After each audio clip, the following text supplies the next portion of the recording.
اب جیسے آقا کا مہینہ رسالہ ہے جی تو یہاں سے پہلے جو ہے وہ درس کا سلسلہ شروع ہو جائے، یا اسی طرح کسی بھی معتمد سنی عالم دین کی کتاب سے درس جو ہے وہ ہونا چاہیے۔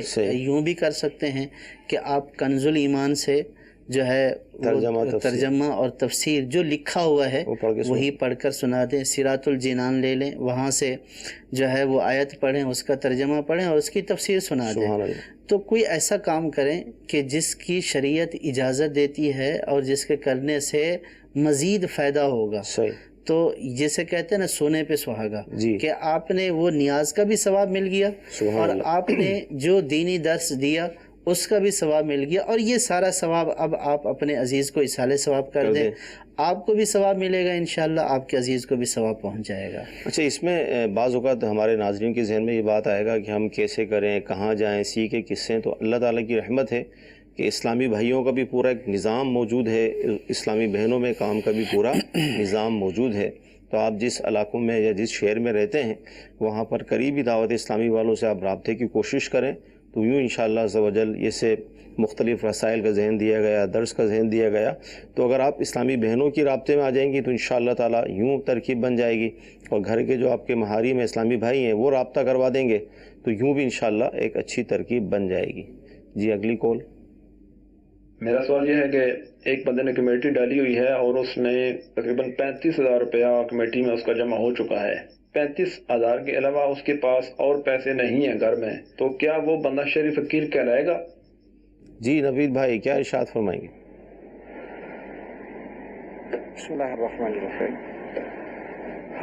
35 یا غالباً 33,000 روپے انہوں نے ارشاد فرمائے ہیں، تو اصل نصاب جو ہے 52.5 تولہ چاندی، کم از کم جو مقدار ہے وہ 52.5 تولہ چاندی یا اس کی رقم آدمی کے پاس موجود ہو، اور جو کہ اس کی حاجت سے زائد ہو، تو ایسی صورت میں اور اس کی جو مقدار بنتی ہے رکوعوں کے اندر تقریباً 38 سے 40,000 روپے بنتی ہے، کہ اگر کسی آدمی کے پاس اپنی حاجت سے زائد 38 یا 40,000 روپے موجود ہیں تو یہ شخص صاحب نصاب ہے اور سال گزرنے پر اس پر زکوٰۃ فرض ہو جائے گی۔ تو اب یہ جو رقم بتا رہے ہیں 35,000 یا 33,000، تو یہ شرعی نصاب سے کم ہے، تو نصاب سے کم ہو جانے کی وجہ سے یہ صاحب غنی نہیں ہوں گے اور ان پر زکوٰۃ فرض نہیں ہوگی، بلکہ یہ بذات خود شرعی فقیر ہوں گے۔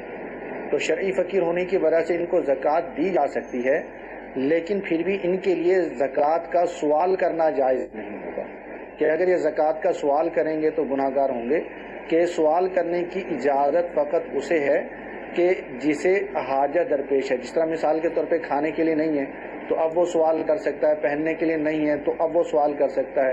اسی طرح جو بھی انسانی ضروریات اگر وہ پوری نہیں کر پا رہا ہے شرعی فقیر ہونے کی وجہ سے، اس کے پاس نہیں ہے، تو ان کے لیے وہ سوال کر سکتا ہے۔ اگر وہ شرعی فقیر ہے لیکن اپنی ضروریات پوری کر سکتا ہے، جیسے کھا بھی سکتا ہے، پی بھی سکتا ہے، لباس بھی پہن سکتا ہے، اپنے ضروری کام بھی کر سکتا ہے، تو ایسی صورت میں بھی اس کے لیے زکوٰۃ کا سوال کرنا جائز نہیں ہوگا۔ ہاں اگر کوئی زکوٰۃ اپنی دے دیتا ہے تو شرعی فقیر ہونے کی وجہ سے یہ زکوٰۃ قبول کر سکتا ہے اور دینے والے کی زکوٰۃ بھی ادا ہو جائے گی۔ جی اگلی کال۔ سر میرا یہ سوال ہے کہ اگر ہم روڈ پہ جا رہے ہیں تو ہمیں وہاں سے کوئی پیسے مل جائیں اور ہمیں پتہ نہ ہو کہ بھئی یہ پیسے کس کے ہیں، ہم اس کا کیا کریں گے سر؟ جی حضور پیسے مل گئے کیا کریں؟ کوئی کڑھائی وغیرہ کھا لیں، کیا کریں؟ اس کی دو صورتیں ہو سکتی ہیں۔ اگر روڈ پر پیسے مل گئے جی اور یہ اس لیے اٹھا لیتے ہیں کہ یہ مالک تک پہنچا دیں، صحیح، تو اس صورت میں ان کا اٹھانا جائز ہے، صحیح، اور پھر ان کے اوپر اب لازم ہو گیا ان کو اٹھانے کی وجہ سے کہ یہ اس کے مالک تک پہنچانے کی کوشش کرے۔ صحیح، جو بھی ممکنہ ذرائع ہو سکتے ہیں، تشہیر کر سکتے ہیں تو تشہیر کریں، لوگوں کو بتائیں، مساجد میں یا دیگر جو پبلک پلیسز ہیں ان پر اعلانات کروائیں، تو تاکہ اس کے مالک تک یہ بات پہنچ جائے اور مالک وصول کر لے۔ صحیح۔ اور اگر راستے میں مل گئے اور یہ سمجھتے ہیں کہ یہ ہمارے ہی ہیں اور یہ اللہ تعالیٰ کی طرف سے ہمیں تحفہ مل گیا، تو اس صورت میں اس کا اٹھانا جائز نہیں ہوگا۔ یہ تحفہ نہیں ہے، یہ کسی مسلمان کے گرے ہیں، تو لہٰذا اگر آپ یہ ذمہ داری لینا چاہتے ہیں کہ آپ ان تک پہنچا دیں گے یا پہنچانے کی کوشش کریں تب تو اٹھائیں، اور اگر آپ یہ ذمہ داری نہیں لے سکتے تو پھر آپ اس کو چھوڑ دیں۔ صحیح۔ کہیں ایسا نہ ہو کہ پھر لینے کے بعد جو ہے وہ نیت تبدیل ہو جائے اور آپ اس کو اپنے استعمال میں لے لیں بغیر کسی اس کے، یعنی اگر آپ کی پہنچانے کی نیت نہیں ہے اپنے لیے لینا تو جائز ہی نہیں ہے، اگر پہنچانے کی نیت ہے تو پھر لینا جائز ہے، اور پھر جو اس کے آگے کے مسائل ہیں تشہیر اور اعلانات کے وہ بھی کرنا ضروری ہیں۔ پھر اگر کوئی مالک آ جاتا ہے تو ان کو واپس کر دیں، اور اگر جو ہے وہ تشہیر اتنی کر لی کہ اب جو ہے وہ اس چیز کو اس کا مالک جو ہے وہ اس رقم کو تلاش نہیں کرتا ہوگا تو اس صورت میں پھر اس کو صدقہ کر دیا جائے۔ اچھا، جس طرح کا دور ہے مفتی صاحب، آپ تم سے بہتر ہی جانتے ہیں، اب پیسے پڑے ہیں اور جیسے مجھے مسئلہ ہی پتہ چل گیا کہ اگر میں نے اس نیت سے اٹھایا کہ پہنچانے تو یہ ایک بہت بڑا کام ہے نا، مطلب وقت کس کے پاس ہے، اور یہ بھی ذہن میں ہے کہ اگر نہیں اٹھاؤں گا تو آنے والا پیچھے کوئی اٹھا کے میں تو رقم ضائع ہو جائے گی، تو کیا کریں اسے؟ یہ شریعت نے اس کے اوپر لازم نہیں کیا ہے کہ یہ ذمہ داری اپنے اوپر لے لے۔ اب جو اگر کوئی پیچھے اٹھانے والا ہے وہ اگر اپنے استعمال میں لے لیتا ہے تو وہ گناہ گار ہوگا، لیکن اگر یہ ایک ذمہ داری اپنے لیے لے لیتے ہیں اور پھر اس کو پورا نہیں کرتے تو اس صورت میں یہ گناہ گار ہوں گے۔ تو اس لیے اپنے اوپر وہی بوجھ لینا چاہیے کہ جس کی بندہ کر بھی سکتا ہے اور جس کے پاس ٹائم بھی ہے، اور پھر اس کو مسئلہ بھی معلوم ہونا چاہیے۔ عام طور پر تو جیسے میں نے عرض کیا کہ لوگ اس کو یہ سمجھتے ہیں کہ یہ اللہ تعالیٰ کی طرف سے ہمیں ملی ہے، راستے میں مل گئی ہے، تو یہ کسی اور کو بھی نظر آ سکتی تھی لیکن ہمیں مل گئی ہے۔ تو عام طور پر تو لوگ اپنی ہی چیز سمجھتے ہیں کہ یہ فری میں ہمیں مل گئی ہے، لیکن وہ آپ کی نہیں ہے، وہ جس مسلمان کی گری ہے یہ اسی کی ہی ہے۔ آپ کے اٹھانے سے آپ اس کے مالک نہیں ہوئے، لیکن اگر اٹھا لیں گے تو پھر ذمہ داری آپ نے اپنے ذمے لے لی، پھر اس کو پورا کرنا پڑے گا۔ اگر ذمہ داری نہیں لے سکتے تو پھر اس کو اٹھائیں ہی نہیں۔ صحیح جی، اگلی کال لیں گے۔ میرا سوال یہ ہے کہ اگر کسی مسلمان کے اوپر کوئی علم وغیرہ ہو جائے تو کسی غیر مذہب کے پاس جانا بہتر ہے یا نہیں؟ جی نوید بھائی کیا ارشاد فرمائیں گے؟ یہ بھی ایک فینومینا ہے کہ علم ہو گیا ہے، جادو ہو گیا ہے۔ عمومی طور پر ایسا نہیں ہوتا ہے، کوئی نہ کوئی میڈیکل پرابلم بھی ہو جاتا ہے، بعض اوقات کھانے کی پینے کی کمی کی وجہ سے بھی پرابلم ہو جاتے ہیں۔ پھر اگر خدا نہ خواستہ کوئی جادو ہے، کوئی علم ہو گیا ہے، چاہے کالا جادو ہے یا سفید جادو، کچھ بھی ہو گیا ہے، تو شریعت میں، ہماری شریعت میں اس کا علاج موجود ہے۔ تو میں سب سے بہترین تو الحمدللہ تعویذات اطاریہ ہیں، امیر اہل سنت کے عطا کردہ تعویذات ہیں۔ کچھ بھی معاملہ ہے تو آپ تعویذات اطاریہ کے بستے پہ رابطہ کریں، اور الحمدللہ بے شمار مریضوں کو وہاں سے شفا ملی ہے، جسمانی مریضوں کو، روحانی مریضوں کو، اور جادو والے مریضوں کو بھی۔ اور پھر یہ کہ شفا جو ہے یہ اللہ تبارک و تعالیٰ کی طرف سے ہے۔ اللہ تبارک و تعالیٰ جب چاہے گا تبھی شفا ملے گی۔ جادو ہے تو جب اللہ تعالیٰ چاہے گا تبھی اسے چھٹکارا ملے گا۔ مرض ہے تو جب اللہ تبارک و تعالیٰ چاہے گا تبھی اس مرض سے شفا ملے گی۔ تو اگر آپ مثلاً تعویذات اطاریہ لیتے ہیں اور یہاں سے آپ کا مسئلہ حل نہیں ہوتا، تو اب اگر وہ اللہ تبارک و تعالیٰ کی مشیت میں اس کا حل نہ ہونا ہے تو پھر کہیں سے بھی حل نہیں ہوگا، اور اگر اللہ تبارک و تعالیٰ کی مشیت میں اس کا حل ہونا ہے وہ یہاں سے بھی حل ہو جائے گا۔ یہ ایک بات ہے۔ اس کے بعد سیکنڈ یہ ہے کہ اگر مثال کے طور پہ یہاں سے حل نہیں ہوتا، کسی بھی صحیح العقیدہ سنی عالم جو کہ عامل بھی ہو، آپ اس سے رابطہ کر لیں، اس سے علاج کروا لیں۔ کفار کے پاس جانا درست نہیں ہے، کہ کفار کے پاس جانے کے بہت زیادہ خطرات ہیں، اور بلکہ ایمان ضائع ہو جانے کا بھی اندیشہ ہوتا ہے، کیونکہ بعض اوقات وہ ایسے ایسے اعمال کرتے ہیں کہ جنہیں آپ دیکھ نہیں سکتے، جنہیں آپ کر نہیں سکتے۔ اگر آپ اپنے آنکھوں کے سامنے ہوتا دیکھیں گے، خاموش رہیں گے، تو ہو سکتا ہے آپ کا ایمان ضائع ہو جائے، اور اگر ان اعمال کو کریں تو آپ کا ایمان ضائع ہو جائے۔ مثلا علاج کروانے کے لیے، کالے جادو کا توڑ کروانے کے لیے کسی ہندو عامل کے پاس چلے گئے، اب اس نے کہا کہ جی میں علاج تو کر دوں گا، لیکن فلاں جو مدد دیوی ہے، دیوتا ہے، گنیش ہے یا پاربتی ہے، کوئی سی بھی ان کی دیوی ہے، اس کا جو ہے پرساد چڑھانا ہے، اب اس کے پیسے دو۔ اب پرساد چڑھانے کے لیے پیسے دے گا، اس کا حکم بڑا سنگین ہے، اور رضامندی کے ساتھ دے گا تو بالکل کفر کا اندیشہ ہے اس میں۔ اسی طرح بعض اوقات یہ ہوتا ہے کہ اس دیوی کی جو ہے عبادت کرنی پڑے گی، پوجا کرنی پڑے گی، چاہے ایک لمحے کے لیے پوجا کرنی پڑے، اس کو سجدہ کرنا پڑے گا یا پرنام کرنا پڑے گا، یا اس کی جے بولنی پڑے، جے سے مراد یہ تعریف بولنی پڑے، جس طرح اللہ تبارک و تعالیٰ کی تعریف بیان کرتے ہیں، اس کی تسبیح بیان کرتے ہیں، اسی طرح اس ہندو دیوتا کی یا دیوی کی جو ہے وہ تعریف بیان کرنی پڑے گی۔ یہ سب چیزیں جو ہے کفریات ہیں، اور بعض اوقات بعض لوگوں کو ان کا شعور ہوتا ہے، بعض لوگوں کو ان کا شعور نہیں ہوتا ہے، اور بعض اوقات اس سے بھی زیادہ یہ تو ہیں کفریات، بعض اوقات ایسے غلیظ کام ہوتے ہیں کہ الحافظ والا مان، کہ ایک اسلامی بھائی تھے، ان کے والد صاحب کو کچھ معاملہ تھا جادو وغیرہ کا، تو وہ ایک ہندو عامل کے پاس چلے گئے، تو ہندو عامل نے کہا کہ تمہارے گلے میں جو تعویذ ہے تم یہ اتار کے مجھے دے دو گے تو میں تمہارا جو ہے علاج کر دوں گا۔ تو انہوں نے پوچھا کہ تم اس تعویذ کا کیا کرو گے؟ تو اس نے کہا کہ معاذ اللہ میں اس تعویذ کو پیشاب میں ڈالوں گا، معاذ اللہ۔ تو ایسے سنگین واقعات ہوتے ہیں، اور ایمان انسان کی سب سے زیادہ جو قیمتی چیز ہے وہ ایمان ہے، اور سب سے زیادہ خطرہ بھی اس طرح کے معاملات میں ایمان کو ہوتا ہے۔ تو اللہ تبارک و تعالیٰ پر توکل رکھیں، تعویذات اطاریہ استعمال کریں، ورنہ پھر کسی بھی صحیح عقیدہ سنی عامل سے رابطہ کریں، اس کے علاوہ کہیں اور نہ جائیں۔ جی بہت پیارا ہمیں جواب ملا اس حوالے سے۔ اگلی کال لیں گے۔ بھائی یہ میرے نا یہ طوطوں کا کاروبار کرتے ہیں، تو اس کی بے یعنی کاروبار اس کا کرنا جائز ہے کہ نہیں؟ طوطوں کا کاروبار کرنے میں کوئی حرج نہیں ہے، طوطے پالنا بھی جائز ہے، بیچنا بھی جائز ہے، لیکن پالنے اور بیچنے والے دونوں کے لیے شرعاً یہ لازم ہے کہ وہ ان کے دانے پانی کا خیال رکھیں، تاکہ جو ہے وہ ان کو بھوکا اور پیاسا رکھ کر ان پر ظلم نہ کریں۔ باقی ان کی خرید و فروخت شرعاً جائز ہے۔ اچھا، 2 SMS ہیں، میں ان کو ایک ہی آپ کے سامنے پیش کرتا ہوں۔ گناہوں کا کفارہ کیا ہے، اور اگر کوئی گناہ ہو جائے تو ہم نیکی کر کے اس کا ازالہ کر لیں گے۔ اب اس میں یہ ہے کہ گناہ 2 قسم کے ہو جائیں گے، ایک تو فرائض کا ترک کرنا اور ایک دیگر جو گناہ ہوتے ہیں، کیا فرمائیں گے؟ گناہ تو دیکھیے کہ اس کا ازالہ توبہ سے ہوگا۔ صحیح۔ اب اس میں بھی پھر تقسیم ہے، جیسے حقوق اللہ اور حقوق العباد سے۔ صحیح۔ اور اگر حقوق اللہ کی قسم میں سے ہے تو پھر اس میں بھی یہ ہے کہ بعض وہ ہیں کہ جیسے نمازیں قضا کر دی ہیں تو توبہ بھی کرنی ہوگی اور نمازیں بھی ادا کرنی ہوں گی۔ اسی طرح اگر روزے قضا کر دیے ہیں تو قضا کرنے کی وجہ سے توبہ لازم ہوگی، لیکن 7 روزوں کی قضا بھی کرنی پڑے گی۔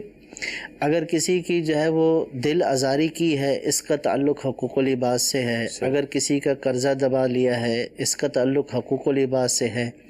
یہاں اس گناہ کا ازالہ یہ ہوگا کہ دل آزاری کرنے پر جو ہے وہ اللہ تعالیٰ کی بارگاہ میں توبہ بھی کریں، اور اس مسلمان جس کی دل آزاری کی ہے اس سے معافی بھی مانگیں۔ اور اسی طرح اگر کسی کا قرضہ دبا لیا ہے تو اس صورت میں اللہ کی بارگاہ میں توبہ بھی کریں، جو آپ نے ٹال مٹول کی ہے، اس کو اذیت پہنچائی ہے، اور پھر اس کا قرضہ بھی ادا کریں۔ اگر حقوق العباد میں یہ اگر آپ سمجھیں کہ بس آپ نے صرف توبہ کر لی اور جو حق ہے وہ ادا نہیں کیا، تو اس صورت میں یہ توبہ نہیں ہے۔ تو اسی طریقے سے جو فرائض رہ گئے ہیں تو ان کی ادائیگی بھی ضروری ہے۔ اس کے علاوہ جو دیگر حقوق اللہ ہیں، جیسے فرض کیا جو ہے وہ جھوٹ بولا ہے یا غیبت کی ہے یا دیگر اس طرح کے معاملات کیے ہیں، تو پھر اس صورت میں اللہ تعالیٰ کی بارگاہ میں توبہ کرے۔ بلکہ غیبت میں تو یہ ہے کہ اس میں بندے کا حق بھی تلف کیا جاتا ہے، اس سے بھی معافی مانگی جائے گی۔ تو بعض صورتیں یا بعض گناہ تو ایسے ہیں کہ صرف توبہ سے، اللہ تعالیٰ کی بارگاہ میں توبہ کرنے سے وہ معافی ہو جائے گی، اور اللہ تبارک و تعالیٰ توبہ کو قبول فرمانے والا ہے۔ اور اللہ تبارک و تعالیٰ نے ہی ہمیں ترغیب دلائی ہے کہ جب تم سے کوئی غلطی سرزد ہو جائے تو پھر میری بارگاہ میں جھک جاؤ، رجوع کرو۔ اللہ تبارک و تعالیٰ تواب الرحیم ہے، غفور الرحیم ہے، غافر الذنب ہے، گناہوں کی مغفرت، بخشش اور مغفرت فرمانے والا ہے، تو وہ گناہوں کو معاف فرما دے گا۔ اور جو حقوق العباد کی ہیں تو اس میں ایک حصہ اللہ تعالیٰ سے معافی کا ہے اور ایک حصہ اس بندے سے معافی کا ہے۔ تو اس گناہ کا ازالہ ان 2 طریقوں سے ہو سکتا ہے۔ مدنی چینل کے ناظرین، سلسلہ ہوا بہت اہم، گفتگو ہوئی، بہت کچھ ہمیں سیکھنے کو ملا۔ اللہ تعالیٰ کی بارگاہ میں دعا کرتے ہیں کہ اللہ تعالیٰ آج کے ہمارے سلسلے کو قبول فرمائے، جو ہم نے سنا ہے، جو سیکھا ہے اس پر عمل کرنے کی توفیق عطا فرمائے. آمین. صلو علی الحبیب صلی اللہ تعالی علی محمد. گزارے کیسے زندگی، آؤ علماء سے پوچھ لے، آئے جو مشکل پیش کوئی، آؤ علماء سے پوچھ لے.